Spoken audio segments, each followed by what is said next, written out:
Hello दोस्तों, कैसे हैं आप सभी। उम्मीद करता हूं आप सभी बहुत ही अच्छे होंगे।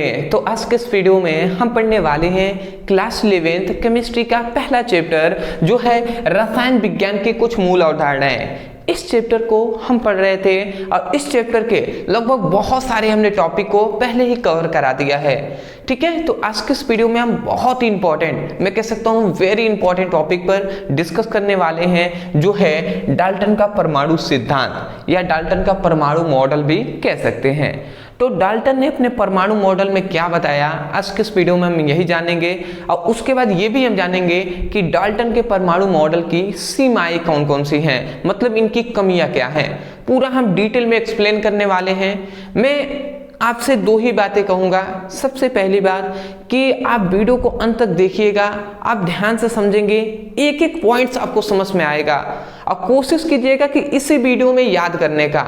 दूसरी बात, कॉपी पेन लेकर बैठिए और जब भी हम पढ़ा रहे हैं आप कॉपी पेन पे नोट डाउन करते हुए चलिए। ठीक है, तो चलिए अब हम स्टार्ट करते हैं। सबसे पहली बात तो आपको यही जानना है कि क्या है रसायन विज्ञान की कुछ मूल अवधारणाएं हम पढ़ रहे हैं चैप्टर, और इसमें हमें पढ़ना है डाल्टन का परमाणु सिद्धांत। तो आपको ये पता चल गया कि डाल्टन नामक वैज्ञानिक ने यह सिद्धांत प्रस्तुत किया है। अब आता है कि डाल्टन ने अपने परमाणु मॉडल में क्या बताया। डाल्टन ने, जानते हैं क्या बताया? डाल्टन ने हमें ये बताया ना कि कोई भी परमाणु है, ध्यान से समझेंगे, उन्होंने ये बताया कि कोई भी पदार्थ है। मैं अगर यहाँ पे बताऊं तो उन्होंने ये बताया कि कोई भी, सपोज दैट कोई भी पदार्थ है, तो कोई भी पदार्थ है ना, तो वो पदार्थ क्या करता है, अगर उस पदार्थ को हम तोड़ते हैं, ये कोई भी पदार्थ है तो उसको अगर हम तोड़ते हैं ना तो वो क्या होता है, अगर हम उसको तोड़ेंगे तो अणुओं में टूटेगा। बात समझ में आ रहा है? डाल्टन ने ये जाना कि कोई भी पदार्थ है उसको जब हम तोड़ते हैं तो वो अणु में टूट जाता है, और जब हम किसी अणु को क्या करते हैं, तोड़ते हैं, तो वो परमाणु में टूट जाता है। वो किस में टूट जाता है? फिर से परमाणु में टूट जाता है। अब फिर से जब हम परमाणु को तोड़ते हैं तो ये विभाजित नहीं होता है, ये नहीं टूटता है। मतलब आपको इससे क्या पता चला? डाल्टन ने ये बताया कि कोई भी पदार्थ है उसको अगर हम तोड़ते हैं, विभाजित करते हैं तो अणु में विभाजित होता है, परंतु जब हम अणु को विभाजित करते हैं तो फिर से वो परमाणु में विभाजित होता है, और परमाणु को विभाजित करते हैं तो परमाणु विभाजित नहीं होता, मतलब परमाणु से छोटा कण होता ही नहीं है। इन्होंने यही बात बताया। बात समझ रहे हैं? तो इन्होंने इसी पर पूरा अपना डाल्टन का परमाणु सिद्धांत प्रस्तुत किया है। अब उसको हम जान लेते हैं एक एक करके। देखिए, अगर हम यहाँ पे लिखें, देखिए यहाँ पे सब कुछ हमने लिखा है, तो हम लिखेंगे यहाँ पे सबसे पहले आप लिखिएगा डाल्टन के परमाणु मॉडल, डाल्टन के परमाणु मॉडल के अनुसार। अब डाल्टन के परमाणु मॉडल के अनुसार हमें क्या बात बताया गया उसको हम देख लेते हैं। परमाणु मॉडल के अनुसार, अब डाल्टन के परमाणु मॉडल के अनुसार हमें देखिए मुख्यतः 5 बातें बताई गई हैं, उसको भी हम जानने का प्रयास करते हैं। देखिए, अब उन्होंने क्या हमें बात बताया। सबसे पहली बात उन्होंने ये बताया ना, सबसे पहली बात उन्होंने हमें ये बात बताया कि उन्होंने हमें ये बात बताया कि देखिए प्रत्येक पदार्थ, सबसे पहले उन्होंने बताया कि प्रत्येक पदार्थ अति सूक्ष्म कणों से मिलकर बना होता है, जिन्हें हम क्या कहते हैं, परमाणु कहते हैं। बात समझ में आ रहा है? उन्होंने यही सबसे पहला बात बताया ना कि प्रत्येक जो पदार्थ है वो अति सूक्ष्म कणों से मिलकर बना है, मतलब बहुत ही छोटे छोटे कणों से मिलकर बना है। ठीक है, जिन्हें हम क्या कहते हैं, परमाणु कहते हैं। समझ गए? तो परमाणु जो होता है, परिभाषा भी आपको यहाँ से क्लियर हो जाना चाहिए कि आप कह सकते हैं कि प्रत्येक पदार्थ अति सूक्ष्म कणों से मिलकर बना है, जिसे हम परमाणु कहते हैं। कोई पूछे तो ये आप कह सकते हैं। याद रखेंगे यहाँ पे मिलकर जो हमने लिखा है ये थोड़ा सा मिस्टेक हो गया टाइपिंग में, मैं यहाँ पे लिख भी दे रहा हूँ मिलकर।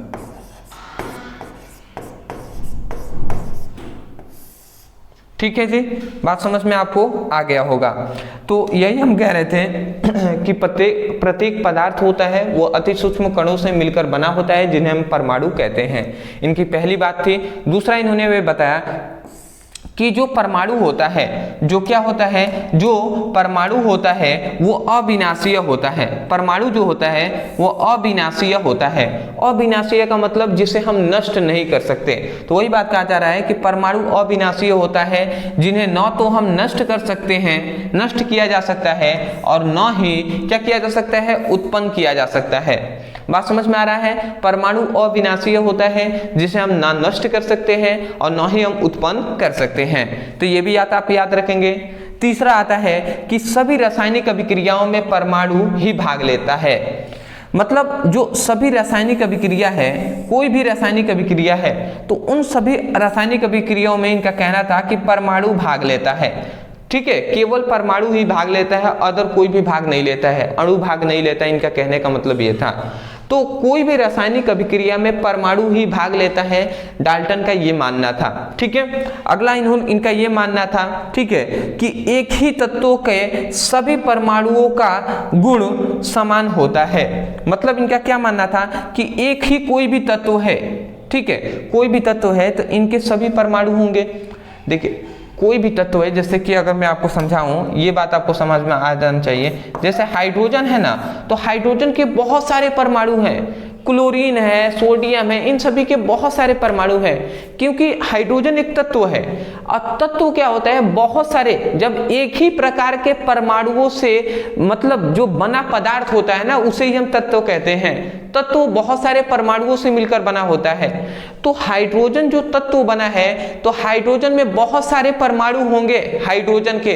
तो इनका ये कहना था कि एक ही तत्व के सभी जो परमाणु होंगे, जैसे हाइड्रोजन तत्व है तो इसके जो सभी परमाणु होंगे उनका जो गुण होगा, उनका गुण क्या होगा, समान होगा। इनका मानना यह था कि एक ही तत्वों के सभी परमाणुओं के गुण समान होंगे। मतलब ये हाइड्रोजन मान लेते हैं 100, मान लेते हैं ये जो हाइड्रोजन है ये मान लेते हैं 100 परमाणुओं से मिलकर बना है।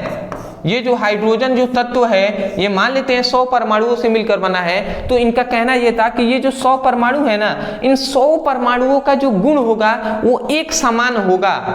ठीक है, बट ये बिल्कुल गलत है। ठीक है, सब आगे आपको हम एक्सप्लेन करेंगे। फिलहाल इनका यही मानना था। अगला इनका ये कहना था कि 2 या 2 से अधिक परमाणु आपस में जुड़कर अणु का निर्माण करते हैं। ये तो बात सही है बिल्कुल। ठीक है, कि जब देखिए जब 2 या 2 से अधिक परमाणु आपस में मिलकर या जुड़कर क्या करते हैं, अणु का निर्माण करते हैं। बिल्कुल सही बात है। जैसे कि हाइड्रोजन है, एक और हाइड्रोजन मिल गया, तो ये H2 का निर्माण कर दिया।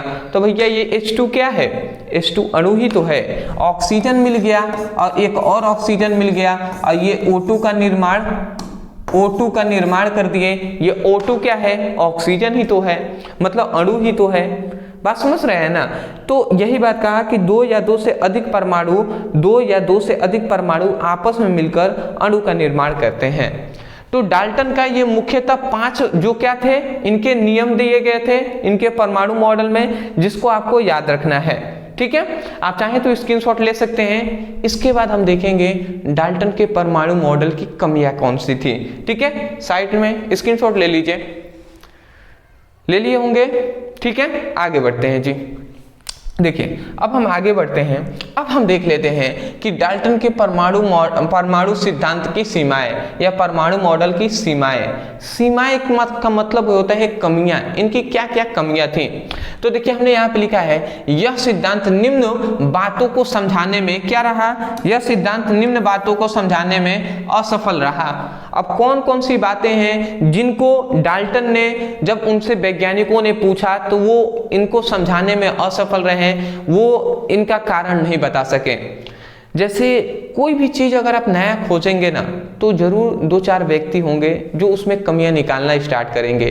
तो वैसे ही वैज्ञानिक भी हैं। वैज्ञानिकों को जब कोई भी वैज्ञानिक कोई भी खोज करता है, ठीक है, तो उसमें वैज्ञानिक अधिकतर वैज्ञानिक सब कमी निकालने में लगे रहते हैं, और निकालना भी चाहिए, ठीक है, उनको निकालना उनका कर्तव्य भी है, क्योंकि जब तक कमियां पता नहीं चलेंगी तब तक हमें वास्तविक चीजों का पता नहीं चलेगा।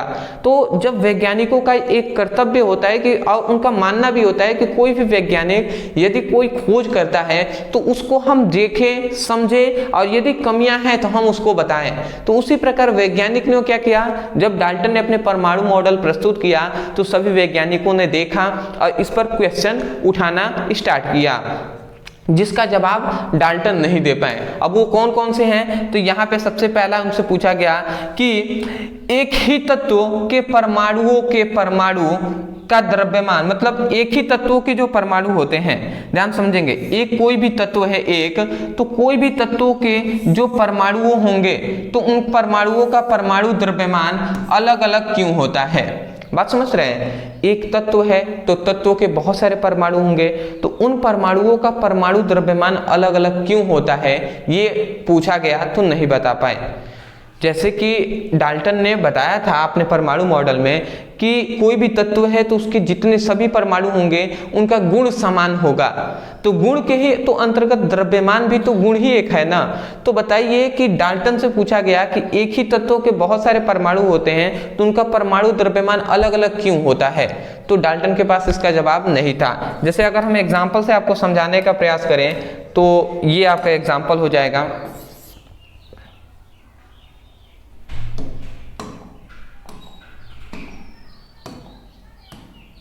मैं एग्जाम्पल थोड़ा सा बताने का प्रयास कर रहा हूँ। जैसे हाइड्रोजन के 3 समस्थानिक होते हैं, 1H1, 1H2 और 1H3। तो ये याद रखेंगे, हाइड्रोजन के कितने समस्थानिक होते हैं, 3। हाइड्रोजन के 3 समस्थानिक होते हैं, 1H1, 1H2 और 1H3। तो हम इतनी बात जानते हैं, जो ऊपर ये लिखा गया है ये परमाणु द्रव्यमान है, या हम कह सकते हैं भार है, ठीक है जी। और नीचे वाला क्या है, परमाणु क्रमांक है। तो यहाँ पे यही बात बताया गया ना कि कोई भी तत्व, ये हाइड्रोजन के ही तो 3 परमाणु है ना, तो यहाँ पे यही बात कहा जा रहा है कि कोई भी, ध्यान से समझेंगे, कोई भी तत्व है जैसे हाइड्रोजन है, तो हाइड्रोजन के जो परमाणु हैं, ये बहुत सारे परमाणु हैं, 3 परमाणु हमने लिया, तो हाइड्रोजन के जो परमाणु हैं तो इनका परमाणु द्रव्यमान, परमाणु जो द्रव्यमान है ऊपर वाला 3, 2, 1, ये अलग अलग क्यों होता है, इसको उन्होंने स्पष्ट नहीं किया। समझ में आ रहे हैं, इसे प्रोटियम, इसे ड्यूट्रियम, इसे ट्रिटियम कहते हैं। तो देखिए, अलग वैज्ञानिकों ने ये पूछा कि बताइए हाइड्रोजन एक ही तत्व है, एक ही तत्व के ये सभी परमाणु हैं, परमाणु क्रमांक तो समान है परंतु परमाणु भार क्यों अलग है, ये बताइए। तो इसके पास डाल्टन का जवाब नहीं था, तो इसीलिए ये नियम फेल हो गया। और भी बहुत सारे कारण हैं, सभी को हम देखेंगे। दूसरा कहा गया, डाल्टन के अनुसार ये बताया गया कि जो परमाणु होते हैं, परमाणु आपस में संयोग क्यों करते हैं। इनसे ये पूछा गया कि बहुत सारे परमाणु आपस में संयोग क्यों करते हैं। जैसे कि हाइड्रोजन है, तो ये हाइड्रोजन के साथ आपस में मिलकर H2 का निर्माण कर रहे हैं। तो इनसे यही पूछा गया कि ये बताइए, इनसे जब पूछा गया कि बताइए जब 2 परमाणु आपस में संयोग क्यों करते हैं, संयोग मतलब क्यों जुड़ते हैं, तो इनके पास इनका क्या था, इनके प्रश्नों का उत्तर नहीं था, ठीक है। बट अभी तो हमें सब कुछ पता है ना, क्यों भैया, जब इसलिए जुड़ते हैं ये सभी। आप कहेंगे सर क्यों जुड़ते हैं, अब आपको पता है तो आप ही बता दीजिए। देखिए बात ये है ना कि ये कोई भी परमाणु क्या होना चाहता है, अस्थायी होना चाहता है। अस्थायी कब होगा, जब इनके पास लोन पेयर इलेक्ट्रॉन होंगे, मतलब इनके पास क्या होगा, मतलब देखिए हाइड्रोजन के पास 1 इलेक्ट्रॉन होता है, इसके पास भी 1 इलेक्ट्रॉन है, ठीक है। तो इसको अस्थायी होने के लिए इसके 2 इलेक्ट्रॉन होना आवश्यक है। तो ये क्या करता है, तो इनके पास 2 इलेक्ट्रॉन का होना आवश्यक है, तो इसीलिए ये वाला हाइड्रोजन क्या करता है, इस वाले हाइड्रोजन से 1 इलेक्ट्रॉन की साझेदारी कर लेता है, और इसको भी तो चाहिए 2 इलेक्ट्रॉन, तो ये वाला हाइड्रोजन इस हाइड्रोजन से साझेदारी कर लेता है, तो इसीलिए ये H2 का निर्माण कर लेते हैं। ये भी 2 इलेक्ट्रॉन लेकर संतुष्ट, ये भी 2 इलेक्ट्रॉन लेकर संतुष्ट, ये अपने में खुश हैं।